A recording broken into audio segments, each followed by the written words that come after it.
ఆంధ్ర తెలంగాణలో తక్కువ ఫీజులతో high quality results ఇస్తున్న ఏకైక సంస్థ తిరుమల్ ఐఏఎస్ ఇన్స్టిట్యూట్. చైనాలో కలకలం సృష్టిస్తున్న human metapneumovirus Bharat లోకి విస్తరించింది. మొన్నటి వరకు ఒక్క కేసు కూడా లేని భారత్ లో 2 రోజుల్లో ఏకంగా 7 కేసులు నమోదై కలకలం సృష్టించింది. వీటిలో గుజరాత్ లో 1, కర్ణాటక, నాగ్పూర్, తమిళనాడులో 2 హెచ్ఎంపీవీ కేసులైతే నమోదయ్యాయి. పైగా ఈ వైరస్ బారిన పడిన వారందరూ నెలల పిల్లలే కావడం ఇక్కడ మనం గమనించాలి. అయితే దీనిపై ప్రజలు భయాందోళన చెందాల్సిన అవసరం లేదని, ఇది పాత వైరస్ మాత్రమేనని కేంద్ర ప్రభుత్వం అంటోంది. ఇక మొదటిగా బెంగళూరులో 2 పసికందులు శ్వాసకోశ సంబంధిత సమస్యలతో ఇబ్బంది పడుతూ ఓ ప్రైవేట్ ఆసుపత్రిలో చేరారు. వైద్య పరీక్షల్లో వారికి హెచ్ఎంపీవీ వైరస్ సోకినట్లు వైద్యులు గుర్తించడం జరిగింది. ఆ తర్వాత చికిత్స అందించగా 3 నెలల చిన్నారి కోలుకొని ఇప్పటికే ఆసుపత్రి నుంచి డిశ్చార్జ్ కాగా మరో చిన్నారి కూడా త్వరగా కోలుకుంటున్నట్లుగా ఆసుపత్రి వర్గాలు అంటున్నాయి.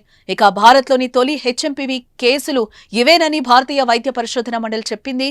చెన్నైలో మరో 2 శిశువులకు ఈ వైరస్ సోకినట్లుగా తాజాగా నిపుణులైతే గుర్తించారు. వారు జ్వరం, జలుబు, దగ్గుతో బాధపడుతున్నారు. అలాగే రాజస్థాన్ కు చెందిన 2 నెలల శిశువు కూడా ఈ వైరస్ బారిన పడింది. వీరందరికీ ప్రస్తుతం చికిత్స అయితే అందిస్తున్నారు వైద్యులు. ప్రస్తుతం వీరి ఆరోగ్యం నిలకడగా ఉందని కూడా వైద్యులు చెప్తున్నారు. ఇక్కడ గమనించాల్సిన విషయం ఏంటంటే ఈ శిశువులు తల్లిదండ్రులు ఎవరూ కూడా విదేశీ ప్రయాణాలు అయితే చెయ్యలేదు క్లియర్ గా.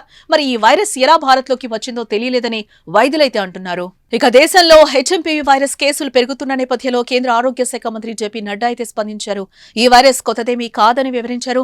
దేశంలోని పరిస్థితులు ఎప్పటికప్పుడు ఆరోగ్య శాఖతో పాటు ఐసీఎంఆర్, ఎన్సీడీసీ నిశ్చితంగా గమనిస్తున్నాయని చెప్పారు. మరోవైపు ఐసీఎంఆర్, ఎన్సీడీసీ, ఆరోగ్య శాఖ చైనాతో సహా ఇతర దేశాల్లో పరిస్థితిని అయితే పరిశీలిస్తున్నాయి. ప్రపంచ ఆరోగ్య సంస్థ కూడా దీన్ని పరిశీలించి త్వరలో రిపోర్టును మనకు పంపిస్తుంది. ICMR integrated disease surveillance program తో భారత్ లో శ్వాసకోశ వైరస్లకు సంబంధించిన డేటాను సమీక్షించాయి. సాధారణ వ్యాధికారిక వైరస్ లో ఎలాంటి పెరుగుదల లేదు.